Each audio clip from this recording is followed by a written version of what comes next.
多功能冷焊机，给大家用冷焊功能和亚弧焊功能分别焊接一下，看一下焊接效果的对比哈。首先呢，我们用冷焊的功能，冷焊功能焊接完这个焊点呢是特别白亮的哈，不需要后期处理，不需要抛光打蜡，不需要打磨的，一次成型，焊到白亮啊。看到了吗？这是我们的冷焊功能焊接的效果，对吧？那咱们现在给它打到亚弧焊功能，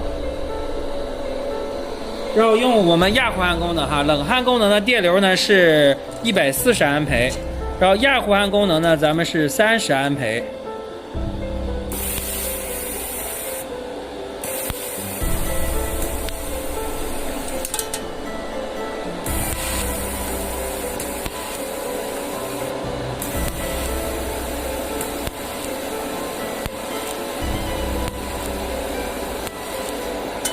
看到了吗？这就是很明显哈，我们冷焊焊接完是白亮的，亚弧焊完是容易变色的。